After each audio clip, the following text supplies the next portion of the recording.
My name is Emma Sterne, and this is my final project over counseling women for multicultural counseling. So first, I'm going to talk about the importance of counseling women to multicultural counseling. And first, taking demographics into account, there are approximately 6.5 million more women in the United States than men, and this only grows with age. Also, women earn 82 cents to every dollar earned by a man and are more likely to live in poverty along with their families that they support. And female householders' poverty rates is 26.8%. And then the socio-historical context, women frequently experience sexism and gender-based discrimination in everyday life, and this includes sexual harassment and victimization, and this also causes emotional distress among women, more specifically higher rates of depression.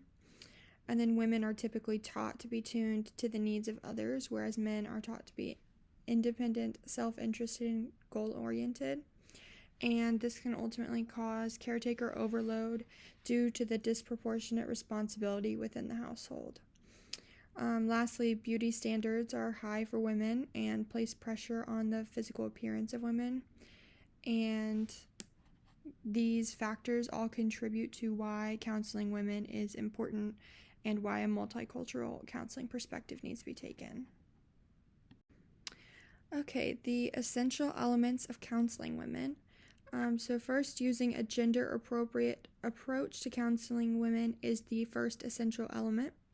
Many counseling theories are male-centered and require focus on internalized issues that women experience instead of the external approach that is more beneficial for male clients.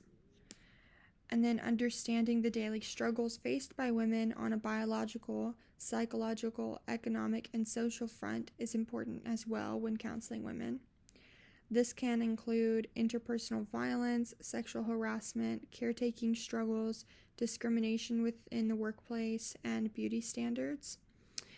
Cultural and societal standards can contribute to increased stress, depression, and many other mental health struggles, and this must be considered when providing counseling to women. And then reducing the counselor's own bias towards women and the social, societal, cultural roles assigned to women is necessary. And then providing empowerment through strengths building and focused counseling can also be very beneficial. And then being conscious of the tendency of women to internalize their struggles is also important when counseling women, and this emphasizes the counselor's need to be vigilant and attentive to the client. And then lastly, taking intersectionality into account when counseling women is very important. Cultural, racial, spiritual, and economic differences contribute to different needs of the women being counseled, and applications of these differences is crucial. I agree with the author's presentation of counseling women, and found that I agreed with these 4 points: that gender stereotypes, biases, and differences must be considered when counseling women, as this allows for counselors to facilitate an effective counseling relationship.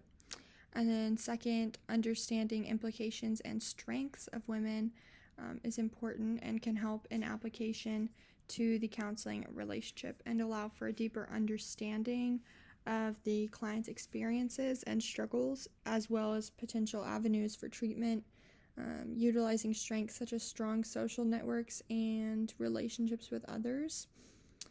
And then third, applying an understanding of intersectionality is important, as this allows for the counselor to take into account additional struggles and strengths experienced by women of different economic levels, racial groups, cultural groups, or spiritual groups.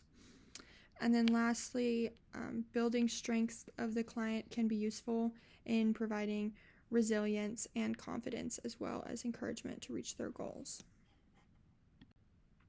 And lastly, counseling women is a very important section of multicultural counseling. This is because there's 6.5 million more women in the U.S. than men, which just creates a bigger network of need.